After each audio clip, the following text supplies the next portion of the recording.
Good evening, everybody. Good evening, Hanya Yanagihara. It is a great pleasure and an honor to have you with us in Amsterdam.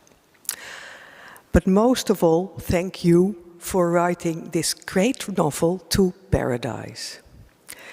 It is not only a gripping story, it also provides a quest, an adventure, a trip, a warm bath that turns very hot, a hot bath that turns icy and hot again.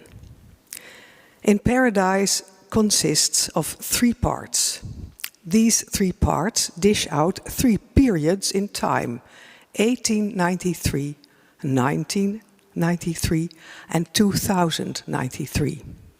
Mind you, these years are possibilities, parallel versions of our world. They are not ours, but still we can immediately relate to them. To understand To Paradise, one might think of the famous butterfly effect.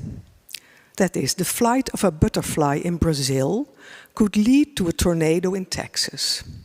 Small decisions have large consequences. Remember the film Back to the Future? The biggest problem of that lovely hero, Marty McFly, being in the past, is that he risks erasing himself in the future because of one small, well-intended piece of advice that he gives out of the goodness of his heart. That is the way one can read these 3 versions of an alternate world history that Hanya Yanagihara describes in 3 separate books.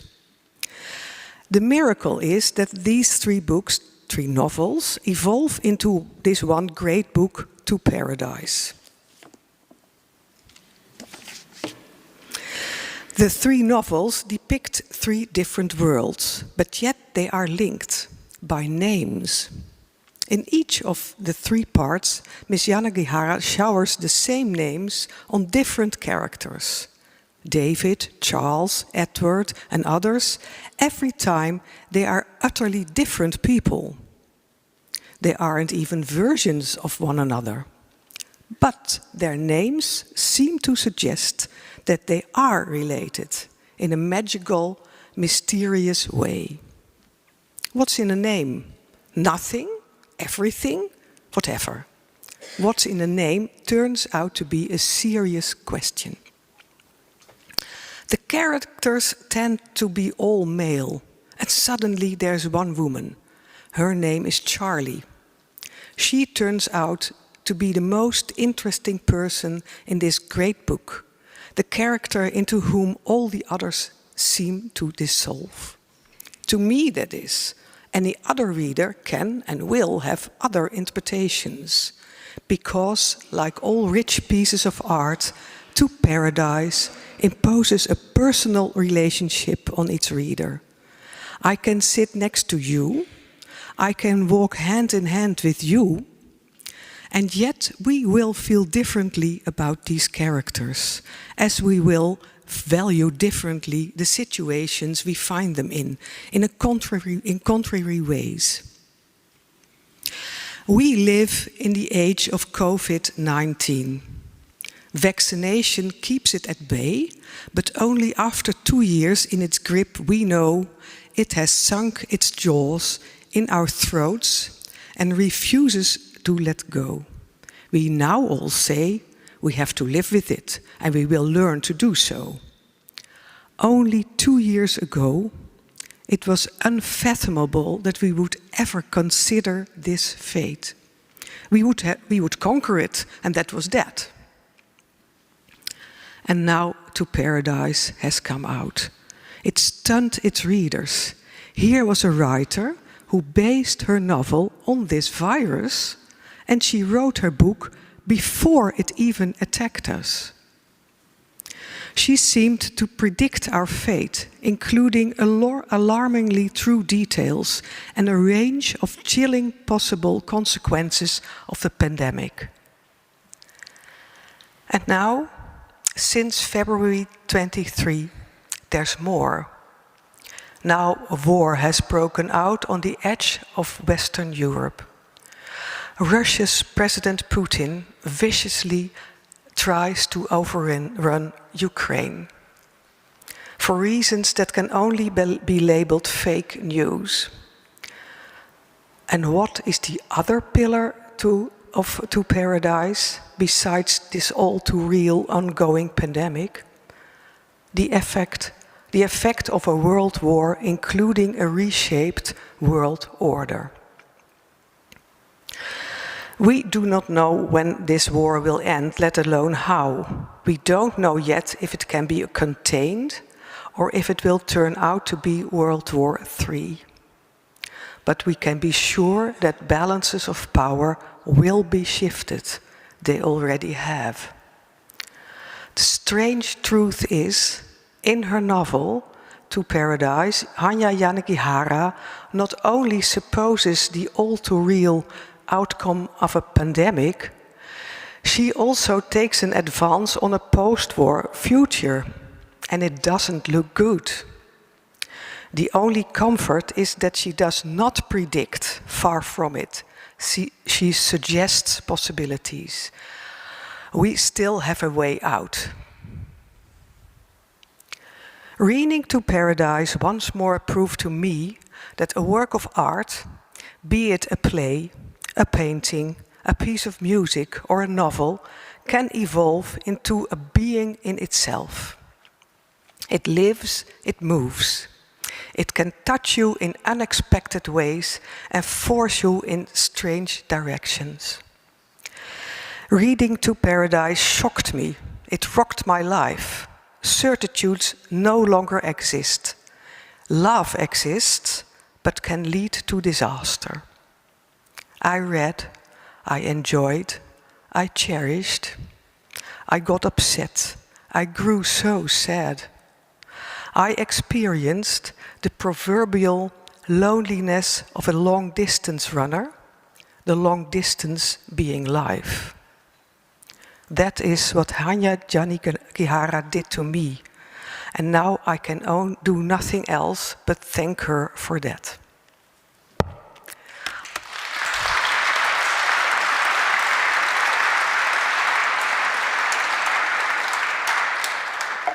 I'd love to welcome Hanya Yanagihara on the stage.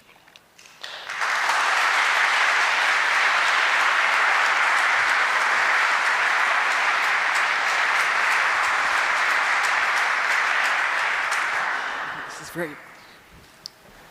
Are you comfortable? A little deep. Do they work? Yeah. Is this working? All right, okay. Joyce, thank you so much for, I kind of feel that I should leave while I'm ahead because I don't think the evening can get better than that beautiful introduction. No, thank you. Thank you so much. It was really an honor. And thank you to the John Adams Institute and to my publishers and to my translators who I haven't had a chance to say hello to, and to the Dutch readers. I mean, one of the ongoing mysteries of A Little Life, I have to say, is why it performs so well here. And there's lots of theories. You know, someone always says, well, you know, someone will inevitably say, because it did very well in Poland, and someone will say, well, it's a Catholic country, but that doesn't apply here. So if any of you have theories, maybe Joyce, you have a theory we can talk about later, but I'd be very interested to hear them. And it might just be luck. Maybe I just got lucky here, but whatever the reason, I'm very grateful to you. New Amsterdam has been my publisher from the start of my career when no one bought my books, and to have your support and your enthusiasm has been the great gift, the great unexpected gift of my life. So thank you. Thank you. Oh yeah, thank you. I should do that. Thank you so much, Hanya. I forgot. No disasters yet. Well, I had one question in the speech, and that I want to pose it now. Yeah. What's in a name? Well, so as you mentioned, the characters all have the same names, or variations of the same 3 or 4 names. And I suppose, you know, there are a couple of things. The most literal answer is that I think we always think of ourselves as individuals shaping society. And one of the questions that I hope this book asks is, what if it's the opposite? What if society is actually shaping us? So, you know, we're Joyce's and Hanya's and Tracy's, and the world is having its effect on us rather than us having our effect on it. It almost makes us, it almost, I hope, minimizes the individual and the arc of history rather than the other way around. The other thing that that I wanted this book to be is a very personal, in a way, memoir of my experiences in my America. And one of the thrilling and fractious things about America is that it is 280 million different versions of the country. And I think every country can say this. But in America, it feels particularly vivid because you can live next door to somebody whose idea, whose reckoning of the country, of its history, of what it stands for, can be completely different. Yeah. So if you grew up in my sort of America, for example, you will see different things in this book. And if you didn't, or if you weren't American at all, you won't see them, and it shouldn't make a difference. But the last names of the four characters, Bishop, Bingham, Cook, and Griffith, are the last names of great missionary families who came from America to the island, the Kingdom of Hawaii, in the 19th century, and many of them intermarried the royal family and were later responsible for the overthrow of the kingdom. And are they famous in America or in Hawaii? Are they famous? They're names? famous in Hawaii. If you are from Hawaii, is anyone here from Hawaii, by the way? I always have to ask. No, but there's always one or two people. If you're from Hawaii, you'll instantly know who them. they are. Yeah. Yes. And to me, especially Bingham sounded so 19th century. Yes. I mean, the Bingham family, there is, in the second part of the book, one of the characters says there was a Bingham Hall at Yale University that I walked past, and there is a Bingham Hall at Yale University named for Hiram Bingham, who was the first Westerner to encounter Machu Picchu and was a descendant of those Hawaii missionaries. Yeah. And there's one named David, and of course David suggests Goliath. And to me, the David in every story is kind of the engine for whatever happens.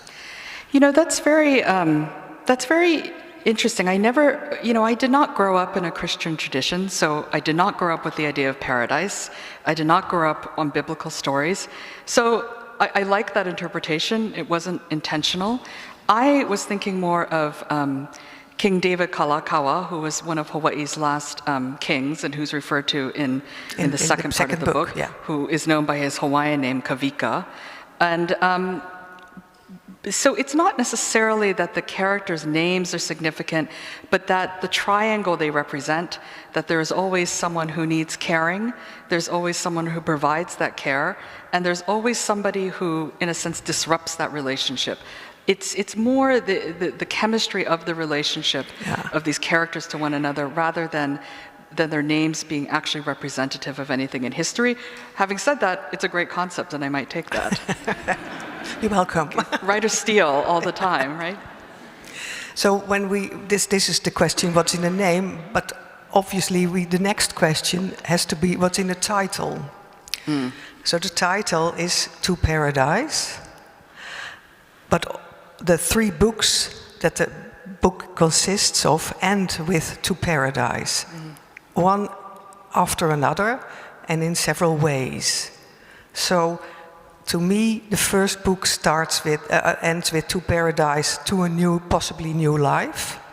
The second, To Paradise, back to lost roots. And the third is the person, Charlie, who says it. She thinks it's to freedom and safety. But, well, we shouldn't spoil this, but maybe not. So, what's the title? Which interpretation of To Paradise suggests the title? Well, the first thing is, who's read it? Okay, so Joyce was saying that we should just cruelly tell you the ending of everything, but we won't. Yeah, because I don't think that books or films or whatever depend on yes, I agree. That is true. But we won't be cruel that way. You know, well, first I'll sort of back into the answer and I'll say that, you know, in America typically, I mean, first of all, the idea of paradise is a walled garden. It is meant to keep people out. and not allow people in. And so one of the things I started thinking about was the central mythology of America, which is that America is a paradise for everybody. And of course, paradise, by its very definition, cannot be for everybody. And yet, the metaphor, which is so imperfect, the problem with it is that it is perfect enough. Because for many people whose ancestors chose to come to the country, including my own, America was a kind of paradise and is a kind of paradise, much more than the places they were leaving. And so I started thinking about the very American idea of paradise. First of all, it's always the West. Typically in America, paradise has meant the West. You go farther and farther and farther. You went to California, then you fell off the country, and then you went to Hawaii.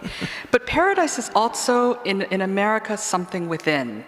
And it is this suggestion that happiness, not contentment, but bliss, is something that you can achieve if you believe hard enough, or you work hard enough, or you try hard enough. And it is a very punishing belief, because it suggests that if you are somehow incapable of finding happiness, it is your fault.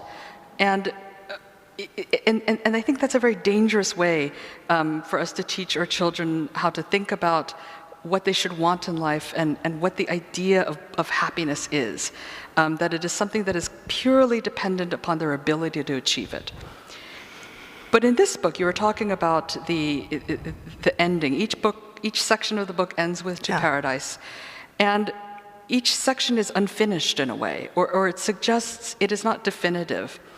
And when I was writing this book, I began writing in earnest in early 2018, and I finished at the very end of 2020, so it was 3 years. And I felt very much in that period, and I think many Americans felt this way, and not just Americans, that you were seeing the country change in real time. That it was one of those moments in history that you were seeing, you understood that you would, in retrospect, you would later see it from the distance of history as a moment in which the paradigm truly shifted. And there was this real time sense that you didn't know what the country was becoming. And that's because of the election of Donald Trump, I suppose. And not only that, but that it had culminated in the election of Donald Trump, but that you didn't know what America's conclusion would be, that our future very much seemed and seems uncertain, and that same sense of uncertainty, of wariness, of fear, I think is something, but also of hope and endurance is what I think I wanted to imply with the endings of the three sections. So, to me, to paradise also suggests death. You die and then you go to paradise. Yes, although, as I said, I did not grow up in a religious or cultural tradition that believed in paradise. My father was sort of nominally Buddhist, but he did not believe, he was not of a sect that believed in the idea of nirvana or transcendence. He belonged to a very ascetic sect where they kind of just want you to just die and get it out of the way. But, because living is kind of besides the point. But so I didn't grow up with that idea of paradise, either literally or figuratively. So that's once again, like I said, when you read something. It's a good theory, though. Yes, I like it. You just say, "This book is mine, and I will give my interpretation." But it is. But the idea of paradise exists in almost every major, religious tradition, of course. Yeah. So this book consists of 3 books. How did it go about? How did it come? What state of mind were you in that you started a huge work like this? The ideas arrived together, and they seemed inseparable from one another, but it took me some time to figure out how they were speaking to one another, how they were related. With the first book, which is set in 1893, first I had always wanted to write a marriage novel, which is a kind of, a literary subgenre that exists in every culture around the world. And a marriage, Austen and, a marriage novel. And all marriage novels are about money, ultimately. And, all novels are about money. It's a very postmodern idea to think that the novel is inseparable from money. Because, Tolstoy knew it, Austen knew it, Dickens knew it. I mean, I'm only naming a few people from a few places, but all of them knew that the characters' motivations, their possibilities, their worlds were ultimately defined by how much money they had. And if you were a woman, it was not, well, your possibilities in life were directly affected by how much money you had or how much money you could marry into. And so I started thinking, what if I could write a marriage novel, a 19th century marriage novel that wasn't gendered in that way, where the idea of money itself was not gendered. Yeah. And then also, could I write a version of America that had not been founded on Puritanism? And, you know, Puritanism in the United States is, I think, in many ways similar to Calvinism here. And it's a quite punishing form of Christianity. And if you change that, then the idea of love would change, the idea of gender would change, the idea of race would not change. But that was the beginning of that book. But the three sections arrived very much at the same time, as I said, and I knew they had something to do with one another, but I couldn't figure out how or why or what. And then you started writing 3 books together, split screen experience? Yes, no, I knew what it was going to be. I knew the last lines of every section. I knew how each section would end. And I think for any of you who are writers, the writing begins when you know that. When you know that, before you even begin the physical act of, you know, putting fingers to keyboard, once you know that, you know the book. And so I wrote chronologically. I wrote the first section, 1893, and then I wrote the first part of the second section, 1993, and then I wrote the third section, 2093, and then I doubled back and wrote the second section of 1993. Yeah. And why 93? Well, the book begins in 1893 because that was the year that, well, a few things. The book begins in 1893 because that was the year that the last queen of Hawaii was overthrown by a group of American missionaries and businessmen, and the country was annexed 5 years later by the Americans. And I wanted to write, you know, an end-of-century novel, a fantasiac novel, and because at the end of centuries, it is natural for us as humans to feel uncertain.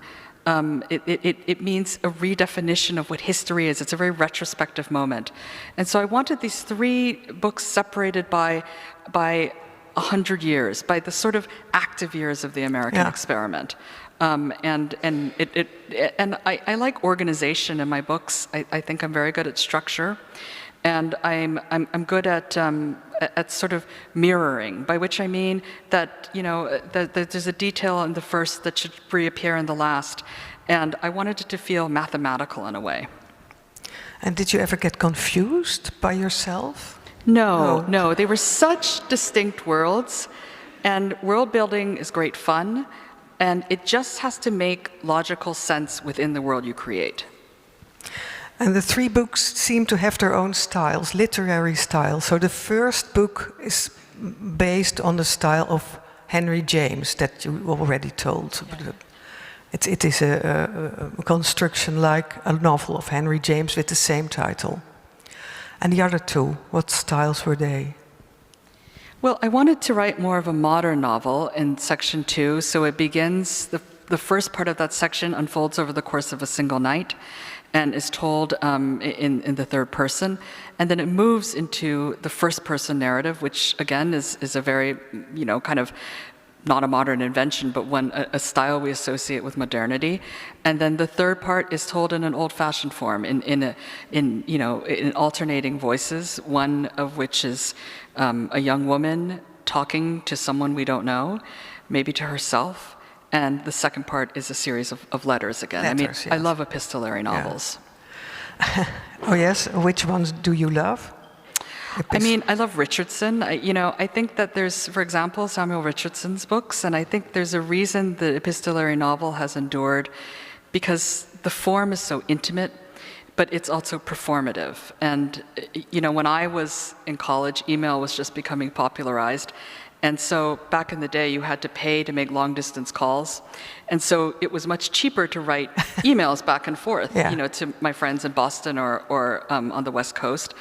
And you can kind of tell, this is what really ages you more than anything else. You can tell who treats emails like letters, and I'm old enough so that I do. But you're the one, yeah. Yeah. I think we should instruct children to write letters. I mean, well, they're very, so every night I write a very long letter to my best friend, and he writes one back, a long email, and he writes back. And for writers, it's very good practice. I mean, the letter is intimate, as I said. It's performative. You're aware that you're writing it for someone to enjoy. You're also aware that you're writing it for posterity to some extent. They're journalistic in a way. I mean, insofar as they're reporting about things that happened in your day and around the world.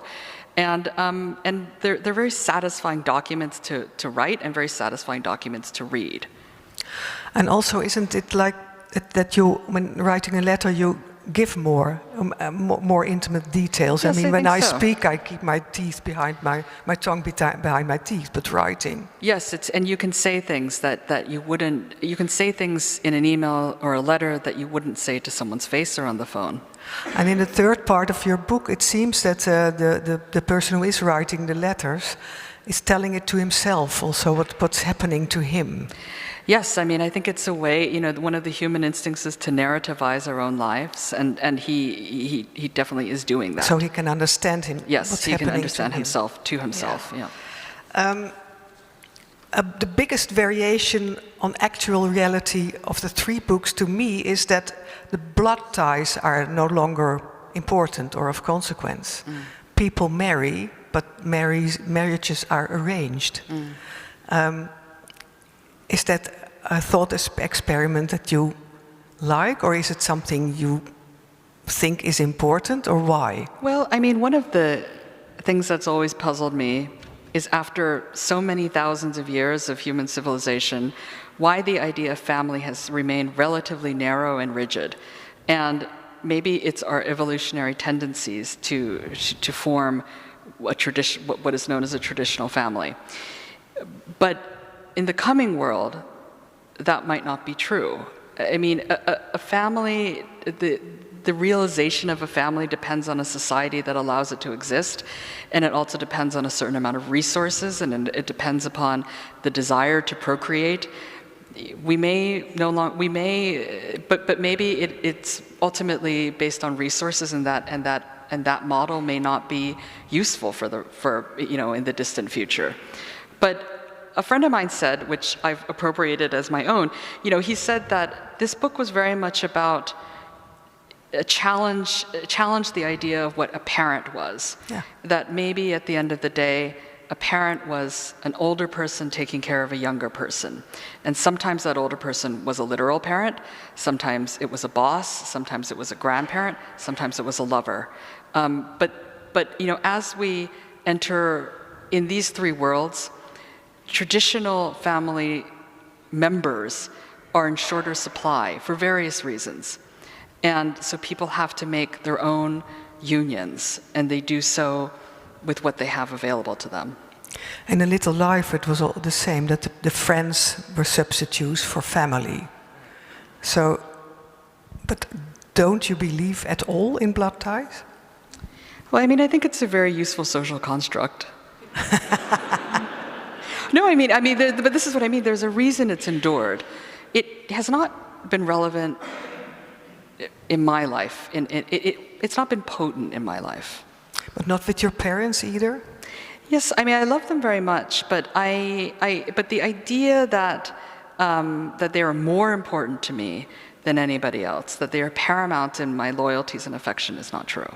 And they never encouraged me to think that way either.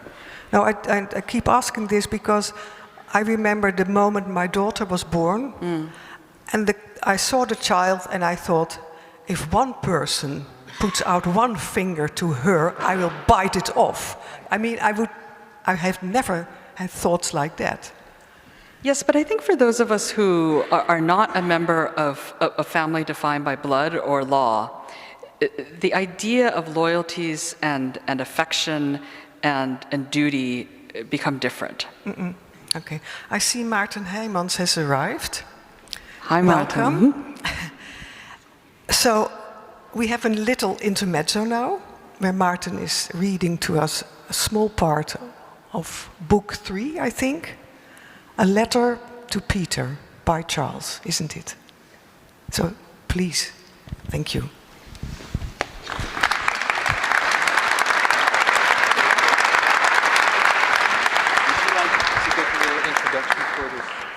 Oh, but It's okay, so this, Martin is going to read a letter that Charles, who is the scientist in book 3, is writing to his friend Peter, who is his correspondent throughout the course of the book. And he's writing about a fable that his mother told him, his grandmother told him, that is somewhat of a metaphor for the state that the country is in at the moment. Thank you. Good evening. I've been invited to read for all of you because I did the Dutch audiobook version of The Wonderful To Paradise. I read it in Dutch, so I'm going to read it in English now. Please forgive any mistakes I might make. July 12th, 2084. Dear Peter, last night I dreamt of Hawaii. The night before, I had been in my favorite house of ill repute, sleeping alongside A, when the sirens began to wail. Jesus, Jesus, said A, scrabbling for his clothes, his shoes.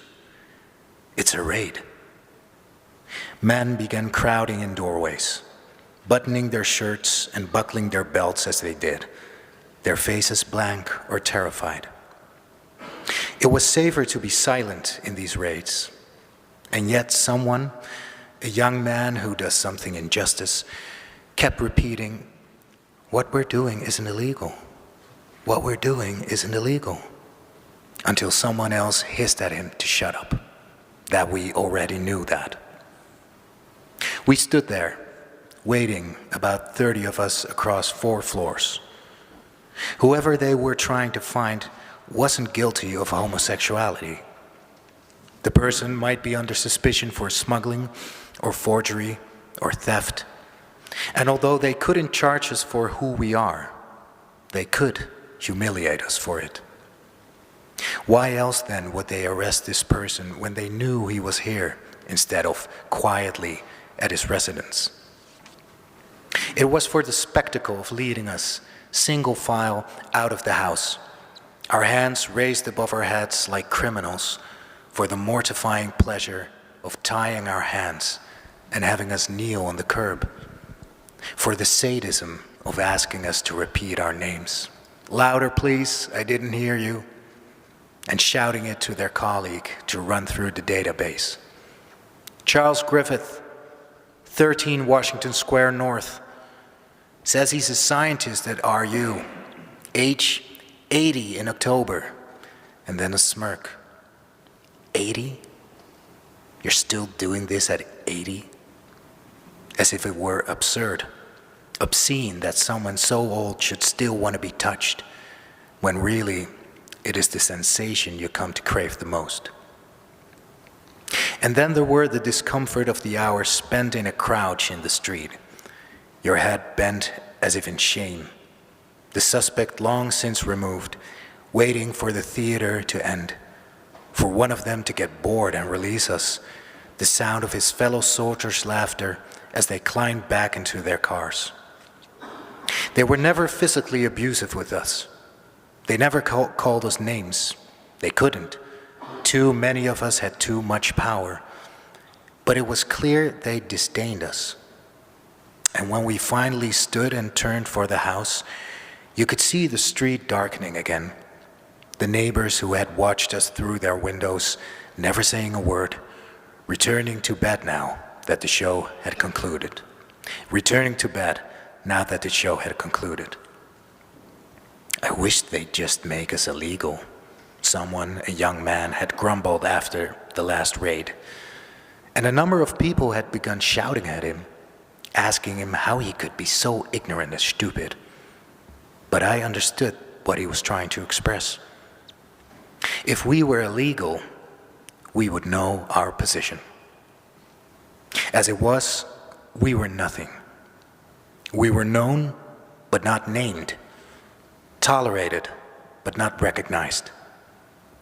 We lived in a constant state of uncertainty, waiting for the day we would be declared enemies, waiting for the night when what we did would, in the space of an hour, a single signed document, be transformed from regrettable to criminal. The very word for what we were had somehow at this point disappeared from the vernacular. To us, we were only people like us. Do you know Charles? He's one of us. Even we had become euphemistic, unable to say what we are. They almost never raided the inside.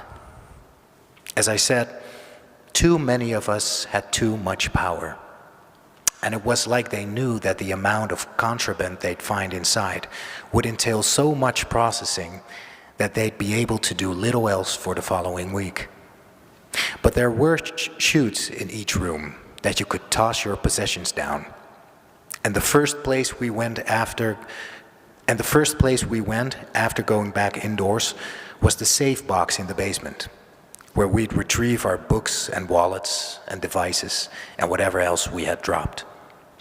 And then we would leave, probably without even saying goodbye to the person we'd been with. And the next time we came, neither of us would mention it. We would pretend it had never happened. 2 nights ago, we had been waiting 3 minutes for the bang on the door, for the loudspeaker announcing one of our names, when we realized that the sirens weren't for us after all. Again, there was a soundless exchange of glances. The people on the first and second floors looking up to us on the third and fourth, all of us wondering. When finally, a young man on the first floor cautiously unlocked the door, and then, after a pause, dramatically flung it open, standing in the center of the frame. He shouted, and we came rushing downstairs to see the bank street had become a river, the water racing east. The Hudson River's flooded, I heard someone say in a quiet, awestruck voice. And then, right after, someone else said, "The safe box." And there was a hustle down to the basement, which was already filling with water. A chain was formed to move the books and equipment we'd stored there to the attic.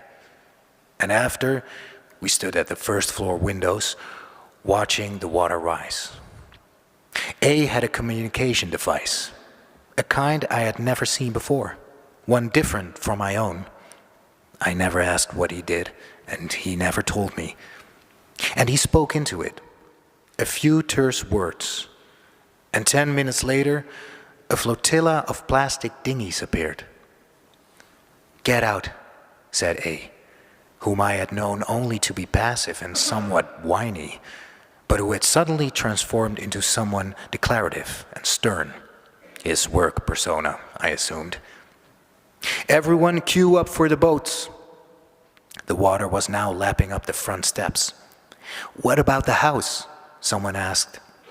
And we all knew he was asking about the books in the attic. "I'll handle them," said a youngish man, whom I had never met, but who I knew to be the house's owner, or manager, or keeper. It was never clear which, but I knew he was responsible. "Go."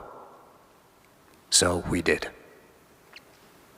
This time, whether because of who A was, or because of the equalizing nature of the crisis, there were no jokes from the soldiers, no sneers.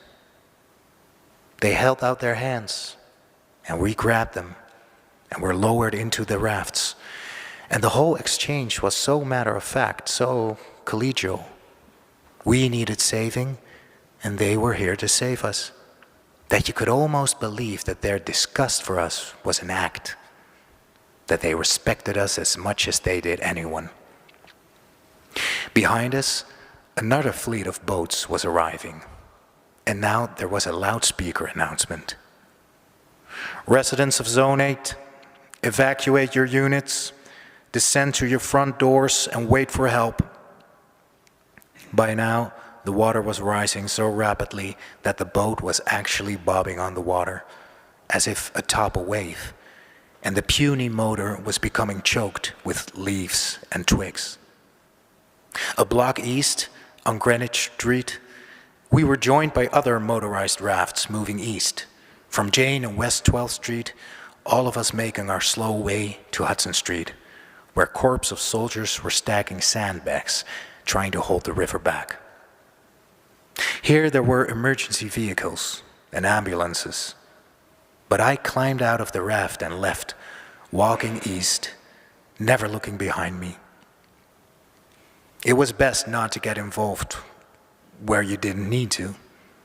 There was no honor, no use in it.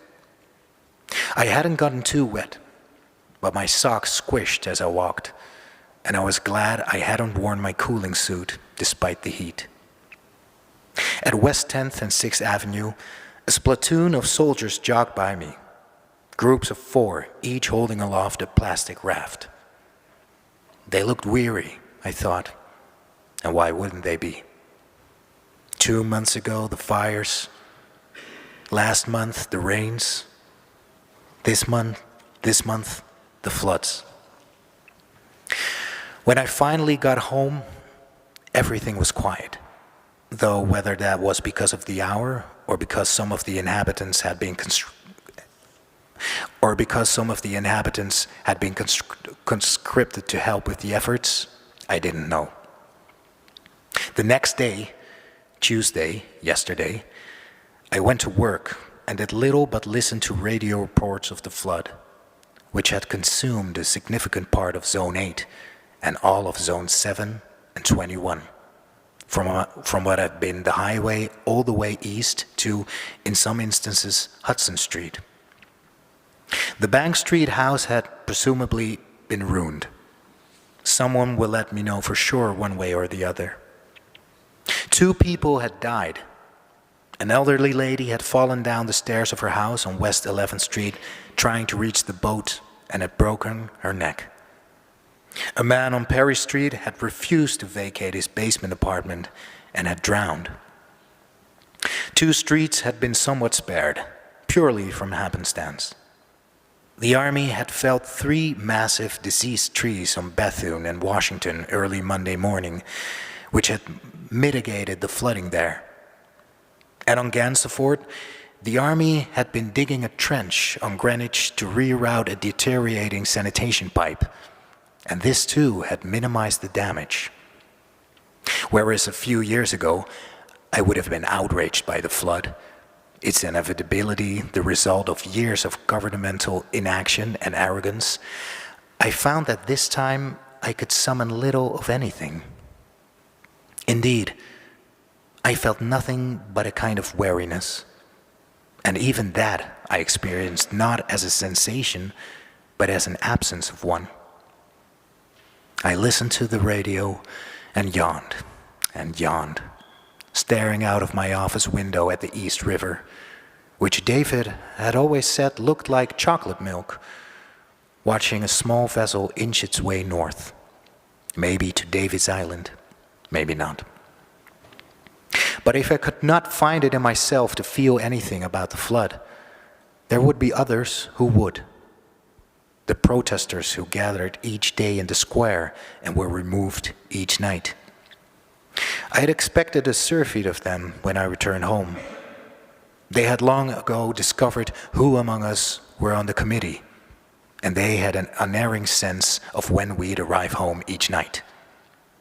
It didn't matter how often we changed drivers or how much we tried to append our schedules. The car would approach home, and there they'd be, with their signs and slogans. They're allowed to do this. They cannot congregate outside state buildings, but they can outside of ours, which I suppose is more apt. It's the architects they hate even more than what we've built. Last evening, though, There was no one, just the square with its vendors and people shopping its stalls. This meant that the floods had given the state a reason to conduct a roundup of the protesters. And for a moment, I dawdled in the street despite the heat, watching regular people doing regular things, before going into the house and up to the apartment. That night, I dreamed of when I was a teenager at my grandparents' farm in La Ie. It was the year of the first tsunami, and although we had been just far enough inland to not be directly hit, they had always said that they wished we had been, for then we could have collected the insurance money and begun anew, or not at all. As it was, the farm was too intact to be forsaken, but also too damaged ever to be productive again. The hill that had provided shade for my grandmother's herb garden had been destroyed, and the irrigation channels were filled with seawater. You would pump it away, and then it would return for months. Salt had affixed itself to every surface. The trees, the animals, the vegetables, the sides of the house were all streaky with white. The salt made the air sticky, and when the trees fruited that spring, the mangoes, the lychees, the papayas all tasted of salt. They had never been happy people, my grandparents. They had bought the farm in a rare romantic moment, but romance is ephemeral. Yet they kept working at it long past the point when it ceased to be enjoyable, partly because they were too proud to admit they'd failed, and partly because they had limited imaginations and couldn't think of what else they might want to do. They had wanted to live as their own grandparents had. They had wanted to live as their own grandparents had dreamed of living before Restoration, and yet doing anything because your ancestors wanted to do it, fulfilling someone else's ambition, is a poor motivation. They had berated my mother for not being Hawaiian enough, and then she left, and they had to raise me. They had berated me for not being Hawaiian enough too, while at the same time assuring me I never would be. And yet, when I left as well, for why would I stay someplace I had been told that I would never belong, they resented that just as much. But the dream was not so much about them as it was a story my grandmother had told me when I was a child, about a hungry lizard. All day the lizard would stalk across the land, grazing. He ate fruit and grass, insects and fish. When the moon rose, the lizard would go to sleep and dream of eating. Then the moon would set, and the lizard would wake and begin eating again. The lizard's curse was that he would never be full, although the lizard didn't know this was a curse. He wasn't that intelligent. One day, after many thousands of years had passed, the lizard woke as usual and began looking for food as usual. But something was wrong. Then the lizard realized there was nothing left for him to eat. There were no more plants, no more birds, no more grasses or flowers or flies.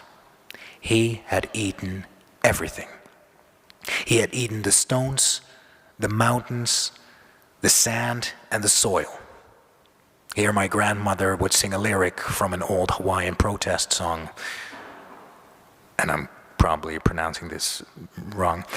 Ua lava maku ika pohaku, ika ai kamaho o oka aina. All that was left was a thin layer of ash, and beneath the ash, the lizard knew, was the core of the earth, which was fire. And although the lizard could eat many things, he could not eat that. So the lizard did the only thing he could. He lay in the sun and waited, dozing and saving his strength. And that night, as the moon was rising, he drew himself up on his tail and swallowed the moon. For a moment, he felt wonderful. He'd had no water all day, and the moon was so cool and smooth in his stomach, as if he'd swallowed an enormous egg. But as he was relishing the feeling, something changed. The moon was still rising, trying to escape him so it could continue its path in the sky. This must not happen, the lizard thought, and he quickly dug a hole, narrow but deep, or as deep as he could before he reached the fire at the Earth's center, and stuck his entire snout inside of it. This will keep the moon going. This will keep the moon from going anywhere, he thought. But he was wrong. For just as it was the lizard's nature to eat, it was the moon's nature to rise. And no matter how tightly the lizard clamped its mouth, the moon rose still. But so tight was the hole in the earth where the lizard had stuck its snout that the moon was unable to exit his mouth. And so the lizard exploded. And the moon burst forth from the earth and continued its path. For many thousands of years after that, nothing happened. Well, I say nothing happened, but in those years, everything that the lizard had eaten returned. Back came the stones and the soil. Back came the grasses and the flowers and the plants and the trees. Back came the birds and the insects and the fish and the lakes. Overseeing it all was the moon, which rose and sank each night. That was the end of the story. I had always assumed it was a Hawaiian folk tale, but it wasn't. And when I asked her who had told her that fable, she would say, my grandmother. When I was in college and taking an ethnography class, I asked her to write it down for me. She scoffed. Why, she asked. You already know it. Yes, I told her, but it was important for me to hear it as she would tell it, not as I remembered it. But she never did, and I was too proud to ask her again, and then the class ended. Then, several years later, we were barely communicating then, pulled apart by mutual lack of interest and disappointment. She sent me an email, and in the email was the story. This was during my wanderjahr, and I remember getting it while I was at a cafe in Kamakura with friends, although it wasn't until the next week, when I was on Jeju, that I read it. There it was, the familiar, old, inexplicable story, just as I'd remembered it. The lizard died, as he always did. The earth restored itself, as it always did. The moon glowed in the sky, as it always would. But this time there was a difference. After everything had grown back, my grandmother wrote, the lizard returned. Although this time he was not a lizard, but Himea heliku, a thing that goes upright. And this creature behaved in exactly the same way as his long-deceased ancestor had. He ate and ate and ate, until one day he looked about him and realized there was nothing left, and he too was forced to swallow the moon. You know, of course, what I'm thinking. For a long time, I assumed that it would be a virus that would destroy us all in the end. That humans would be felled by something both greater and much smaller than ourselves. Now I realize that that is not the case. We are the lizard, but we are also the moon. Some of us will die, but others of us will keep doing what we always have, continuing on our own oblivious way, doing what our nature compels us to do, silent and unknowable and unstoppable in our rhythms. Love, Charles.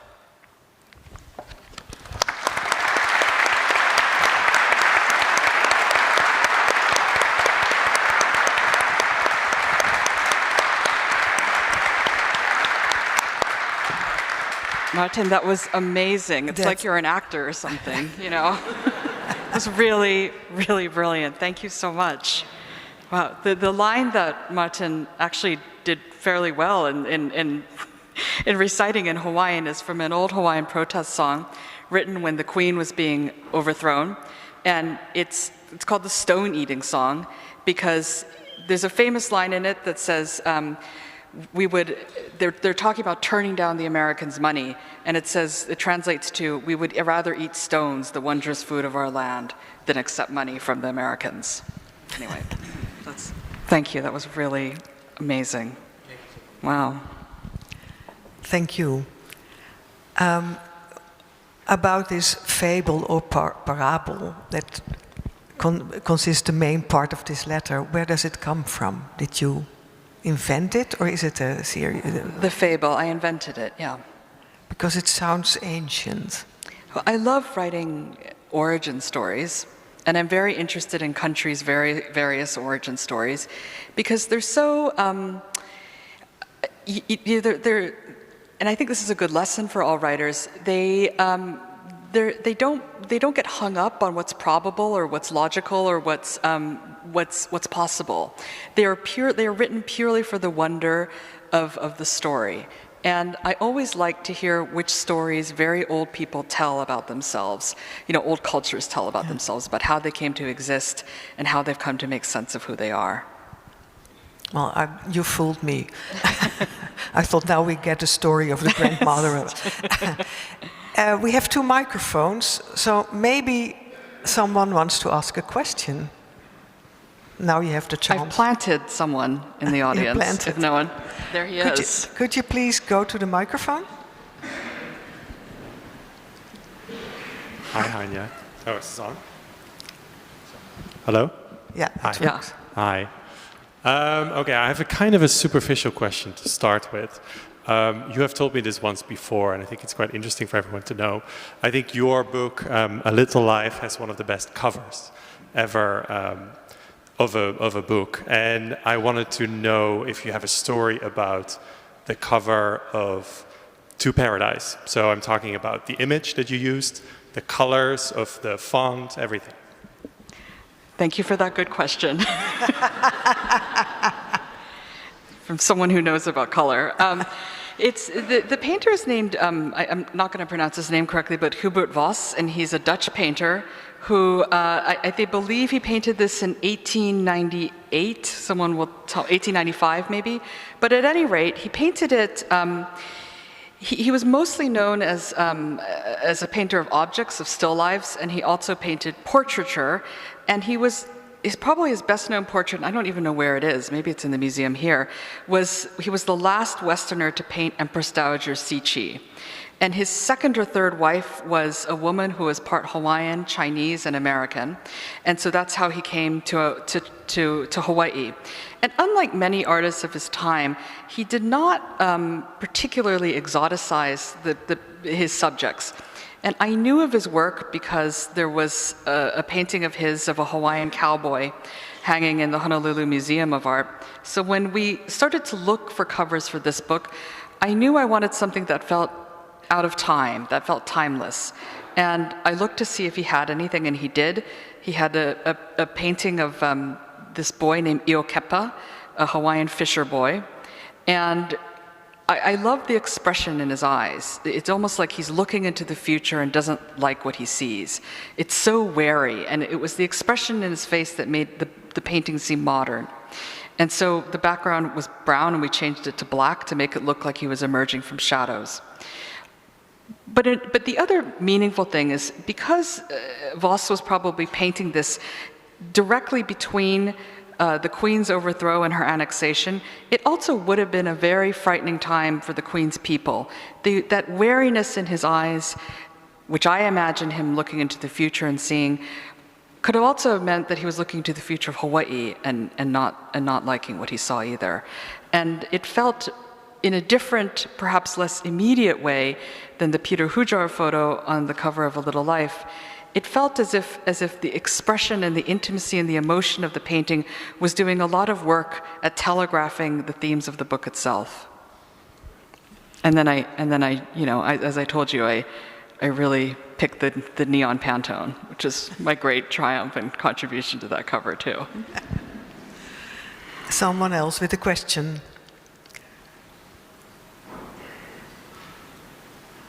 Don't be shy, because the Brussels audience had a lot of questions. So, and are we having this, that we are less than the Brussels? Yes, and they said that the Dutch were more confident, so you're proving them wrong. I'm sure they'll be excited to hear. Oh, that got someone to raise their hand.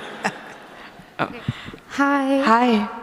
Okay, so this might be like a weird question that you have gotten before. So, are you nervous that after the great worldwide success that was A Little Life, that your writing will always get compared to it, and that you might not feel that it's good enough or anything for other audiences? No. I mean, no, and I don't mean that in an arrogant way, but I was talking to the American writer Michael Cunningham, whose work I really love, and wrote a very big transformative novel in the middle of his career called The Hours, which I'm sure some of you know. And after that book, he wrote a book called Specimen Days, which this book is really in conversation with, and is my favorite of his books. And it's very strange, and it's not beloved in the same way. And he said, you just have to do what you want in the end. And I think for a few things, a few reasons.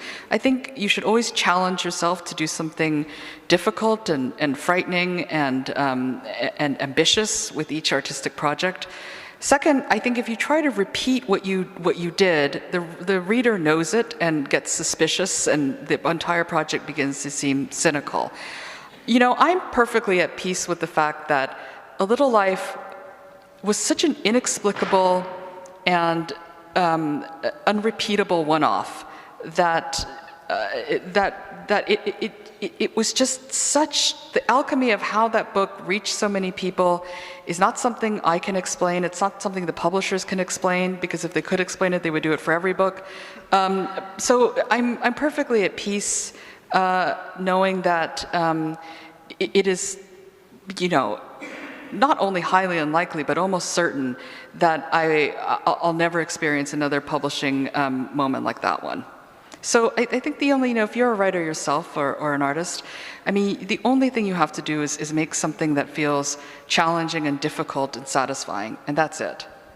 Okay, and also, since we're talking about To Paradise, so imagine a TV show or a movie would be made about it. Who would be someone that you would say, I love this person to play this character?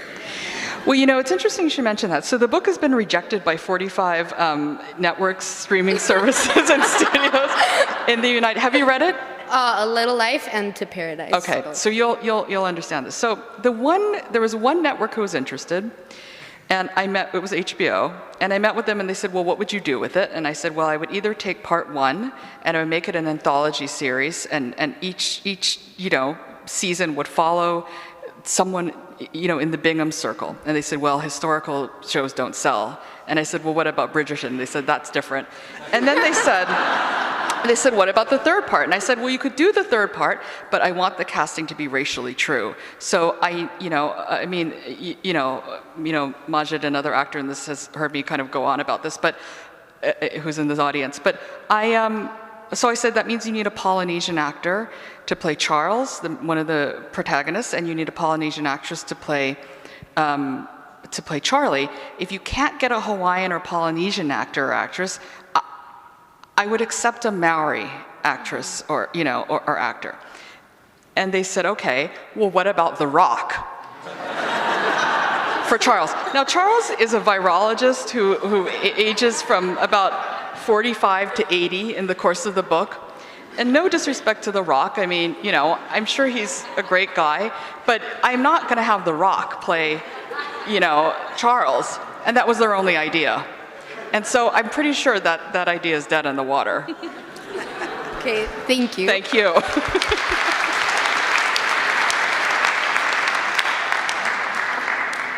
A Little Life has been made into a play by Ivo van Hoven. Yeah. How did he get you to accept his way of viewing? I didn't really have much of a say in the matter. I don't know if Martin and Majid, who are both members of ITA, thank you, have heard this story before. But so I got a call from Ivo's agent. And you know, Ivo is, if you're a theater nerd like I am, you know, it's a very exciting call to get.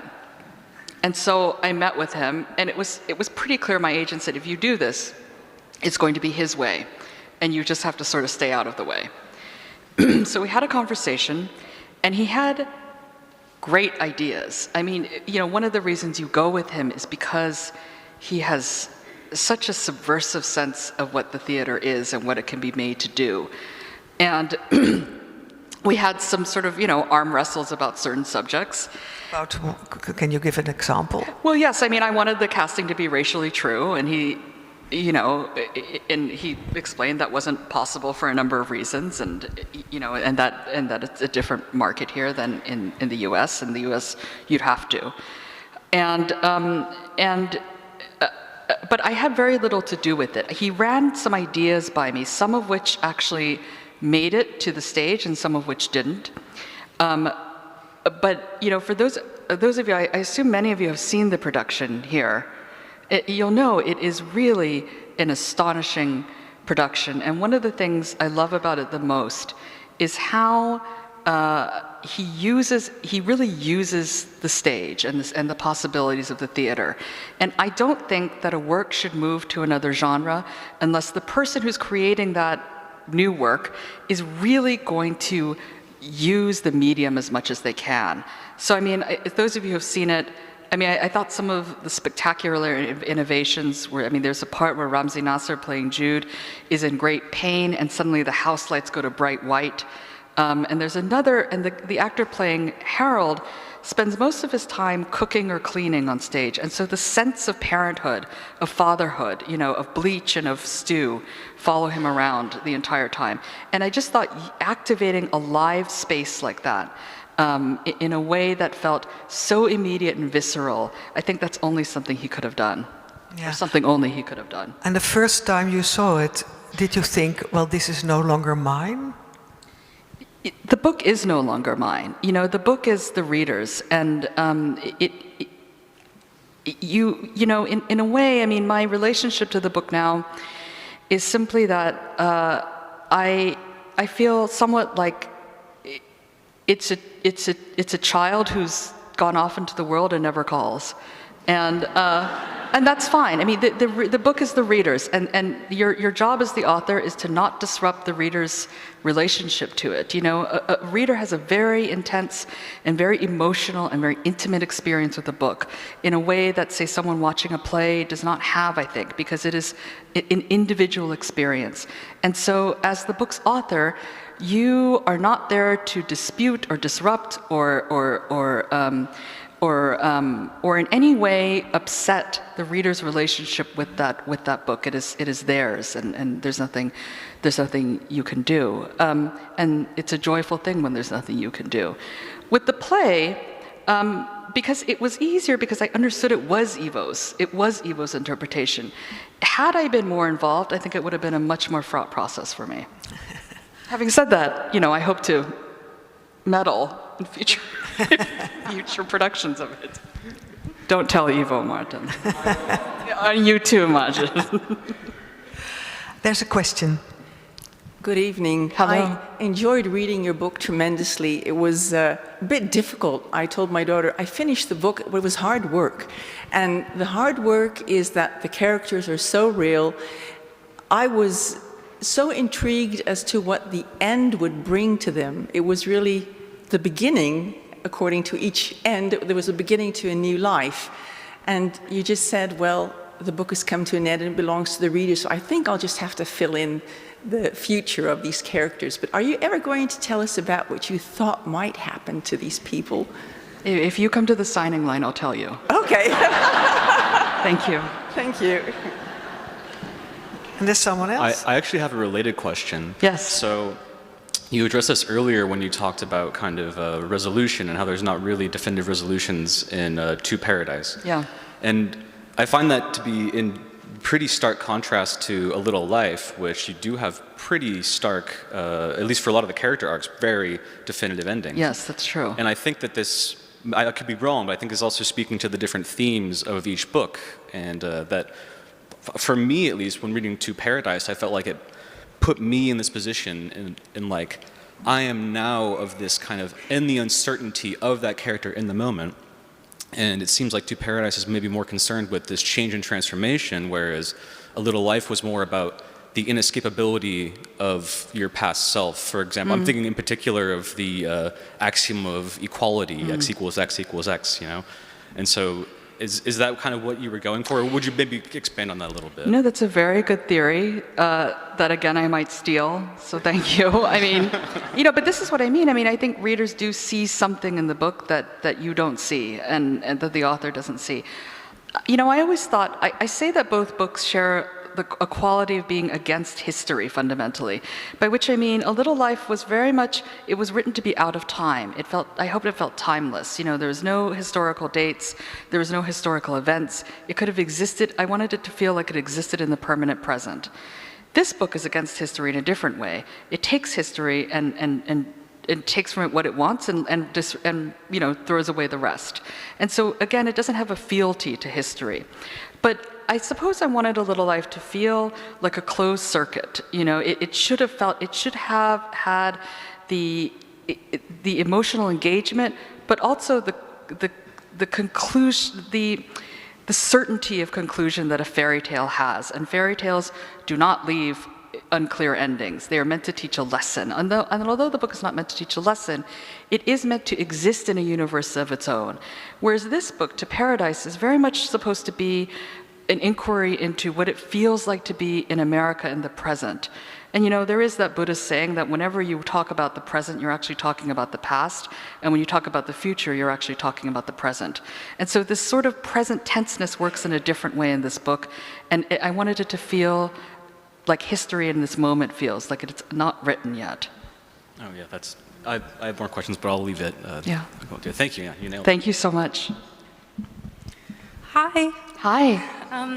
So I just wanted to clarify, I haven't read this one yet, it's third on my to-read list, but I hear a lot of people drawing comparisons to A Little Life, but after hearing this discussion and then also hearing you talk about these stories about Hawaii, I'm seeing a lot of parallel to A People in the Trees in terms of like white men entering or infesting island communities and also kind of false created family ties that aren't related to blood and also questionable narratives as well as questionable narrators.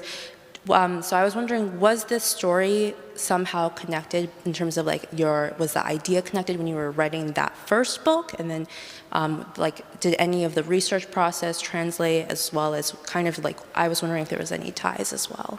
That's a great question. And thank you for reading The People in the Trees. I mean, maybe 5, 10 people read the book. I wanted to stab someone them. after you're reading one of them. it. Yeah. You know, it's yes, but The People in the Trees, you're absolutely right, was a book about Hawaii. It was an allegory about Hawaii and what happens when, you know, a country makes contact with the West, in that case, Hawaii. And this book is also about America's imperialist experiment. You know, if you didn't grow up on the west coast of of America, or you didn't grow up in Hawaii, I think you don't really know about America's kind of fit of Pacific, you know, colonization. And, you know, but it was relatively short-lived.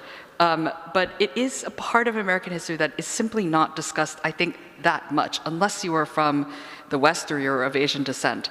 And this book, you're right, is much more overtly a book about Hawaii, and specifically about the idea of Hawaii, a prelapsarian Hawaii, a Hawaii before contact, and the impossibility of returning to a state before contact or before colonization, but the enduring romance of it. You know, all Americans who came to the country on our own free will did so because they were leaving someplace and wanted something better. And all of their descendants, myself included, have a very gauzy and romantic idea of what it must have been like back in the day. And we are allowed to have that idea of the state we never knew, of a country we never saw, because we're in America. And that pull, I think that Americans are particularly susceptible to, of trying to recreate some country they left and some country they never even knew, is a persistent theme throughout American literature and life, too. Am I allowed to ask a follow-up question? Yeah. Okay. Also, just related, I know that I'm personally a big fan of, I studied classes in like anthropology and sociology and ethnography, as well as like ethnographic techniques. And I know in a lot of your books, like in People in the Trees, as well as in this one, you've mentioned how like people writing down their stories, as well as people kind of narrating their stories to future generations, plays a big role in your part. And I was wondering if that, like that study, that field of work, and also kind of also the racial reckoning as well in those fields of work, and by, because I'm thinking of like Margaret Mead in Samoa, and also how terrible nowadays her work holds up to this day.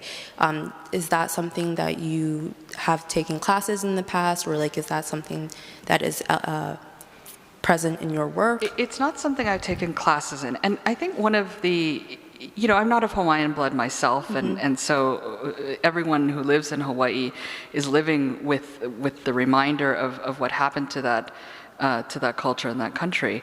At the same time, I think when you grow up in the Pacific, you have to become very aware of not romanticizing.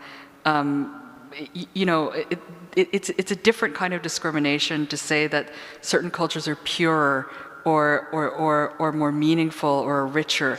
No culture is inherently, you know, more meaningful or richer or purer or better than any other. But it's easy to start thinking like that because one sees how much they've been destroyed. Thank you. Thank you. And in book 2, there are two people who try with a child with them to recreate the old ways, and it goes totally wrong. Yes, yeah. It's totally perverted. Yes, and it's completely performative and very artificial, but I also didn't mean to mock it. I mean, I understand the irresistible pull of a culture you've never seen and yet you mourn for all the time. Yeah. Yeah. But it's yeah. Little Life is about pain. Real pain, physical pain. But I see a lot of mental violence in this book. Is that something you were busy with? Like, no, not directly. I mean, you know, my German editor described the characters, the protagonists in each of the sections as the losers of history, by which he didn't mean that, I mean, they're all privileged people and they're all have access to a lot of resources, but they all feel out of step somehow with the society they're in and what they've been given. And that too, that sense that paradise, that salvation comes when one feels one belongs to one's society. And the kind of torture that can inflict upon someone is certainly one of the themes of the book.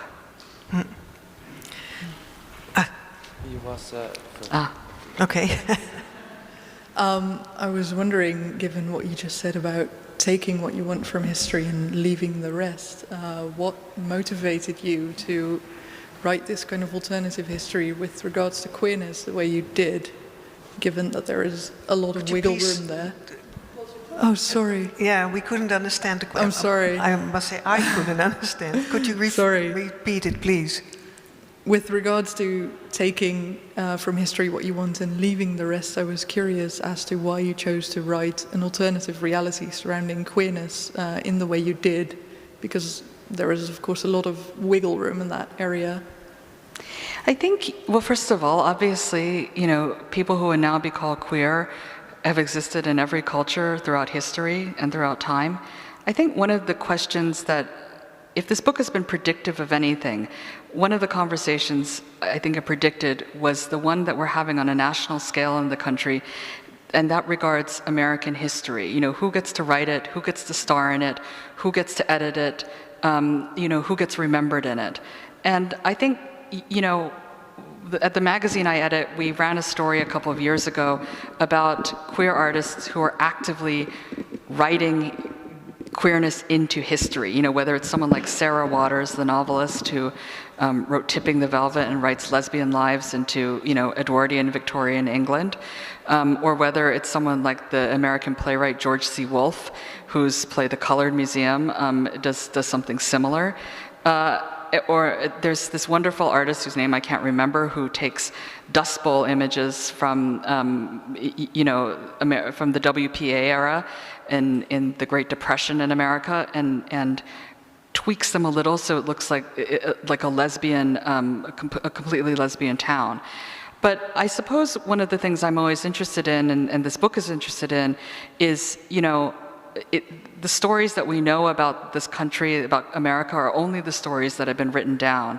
And there are many, many different possibilities of what this country could have been. And all of us in America, because it's such a young country, I think are always asking, what if? What if, you know, this law hadn't been passed? What if that policy had been?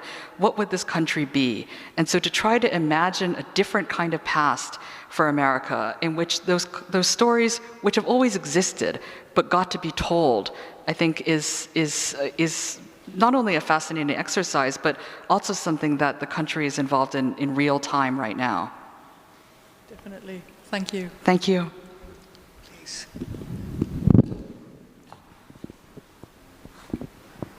Hello. Well, Hi. first of all, thank you for being here. Thank you. I am a part of the queer community, and one thing I noticed in your first two books, because I'm currently still reading the third one, is when you're writing about gay relationships, a lot of the times they have to do with age differences, and it is something I recognize a lot around me and also in my own life. Is that something you just came up with, or what is the reason that you chose to write that specific type of relationships? Yeah, that's a good question. I don't know. You know, when you write, after your third book, certain themes start to announce themselves to you that you don't know where they came from, and you don't know what they mean, and people ask you about them and you don't have a good explanation. But I do think that, you know, among the gay men I know, there is a real rich tradition of intergenerational friendship and intergenerational relationship and relationships of all kinds. This idea that, you know, first from a necessity and then for other reasons, people taught, you know, you had to find adults who could offer some sort of example of how to live and how to be a person in the world. And, you know, when I look at the friends I have, there's many, specifically among gay men, but also among lesbians as well. There's many, and then now among my trans friends, there's many different, there's a constant series of kind of mentorship, of teaching people who didn't have role models how to be, which I think is a really lovely and powerful and meaningful sort of legacy within the queer community. But it was not something that I consciously thought of when writing the book. Thank you. Thank you. In the second book, the character David is much younger than his husband or his lover. Yeah, but to me, David is a very tragic figure, more or less a servant, a sex servant. Oh, I didn't see him like that at all. I mean, I saw him as someone who was really in a loving relationship and was trying to figure out who he was. You know, he's 25. 25-year-olds don't, I mean, sorry to any of you who are 25. 25-year-olds don't know anything. You know, they really don't. I mean, it's great to be alive, but they don't know, for example, that their bodies are never going to be better than they are. They don't know that they're never going to have more energy than they do at that moment. They don't know that they're going to get up in the morning, nothing will have gone wrong. Like, they don't know to take pleasure in the bodies that they have. Some of them do, but you don't really know until you're older.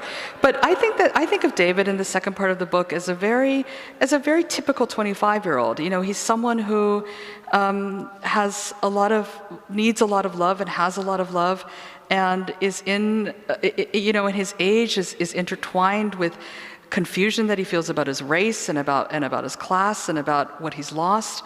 But he is really, and he has a very good boyfriend who loves him. And to me, that Charles, that second Charles in this book, is a really wonderful figure. I don't know whose turn it is. Maybe yours. Yeah, I think it's me.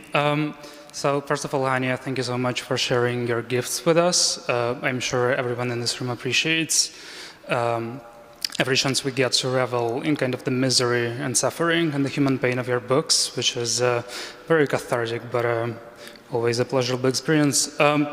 My question is more of an attempt to fish for book recommendations for you. You did drop a few names in this conversation, like Cunningham, and there's the first part, obviously, but also kind of elusively reads like Henry James, Washington Square, I'm assuming, and then the second one maybe like Kushner, so I'm thinking maybe you can give us more. And then the second question would be, for you as a reader and not as a writer, what are your top, well, no, that's a better way of saying it. Like what books, basically, if you had to recommend books to someone and would get very jealous if they didn't read them, what would they be? Outside of the list of which I think you gave Guardian at some point, which was The Untouchable, 7 Japanese Tales, and then The Remains of the Day. So I wonder if there's anything else. Wow. This is a large question. Putting me on the spot here. So do you want book recommendations that relate to Paradise? Yes, especially to parts 1 and 2, but also regardless of To Paradise. Yeah, but Right. Well, listen, I mean, the book is in conversation with Specimen Days, as I mentioned, by Michael Cunningham. It's also, it really is, I later realized, in conversation with Angels in America by Tony Kushner, Washington Square, of course, and that's probably it. But I'm trying to think of something that feels sort of tonally. I mean, listen, I really love After Nightfall, which is also by Michael Cunningham, and it feels probably most like the second part. I have to ask really quickly, do people here read Henry James? me. Yeah, it's like 4 hands. You know, don't worry, in the UK they didn't read him at all. At all. Which is your favorite Henry James? Well, I really love Washington Square, which was his least favorite. Okay. But anyway, okay, so, God, now I'm really sweating. So, books that I really love. So am I. I do. I'd have to tell you, I do really love this book. I don't know why this suddenly popped into my mind, by a Flemish author. Oh my God, what the hell is his name? Stefan Hartmann's The Convert. Was that a big book here? Yeah, did you guys read it? Silence. It's really, really wonderful. It's set. It's based on the true story of a young girl in Flanders in the 10th century who runs away with her Jewish boyfriend, and the book's divided between that and the authorial narrative of researching the book, and it feels very relevant. So yes, The Untouchable by John Banville. I mean, these are all going to be contemporary novels. I mean, I love The Buried Giant and Never Let Me Go. I mean, Never Let Me Go, I think, it is somewhat in conversation with book 3 of To Paradise. Oh my God. I think we move to the Is next that good? question now. Because you know what? Because this is a terrible question, because as soon as I'm asked, I completely forget everything. But for American authors, I really love Mohsin Hamid too, who wrote Moth Smoke, The Reluctant Fundamentalist, Exit West, How to Get Filthy Rich in Rising Asia. I mean, I love those books too. Okay. But thank you. Sorry for the unsatisfying answer. No, it kind of is. Next question. The mic's being taken away. Thank you for being here. Thank you so much. I really enjoyed the books. Thank you. My question is about the process of writing a book. I'm very, very curious about it. How does it feel? Because I can imagine it's quite a spiritual experience to have an idea, to write it down and to finish it at the end. Does it feel like it's your a story of your own experience, or does it feel for everyone? Yeah. No, it feels like, well, first you begin by feeling you're in control, and then at some point you hope that you're no longer in control, that you're just really writing things down, you're taking dictation.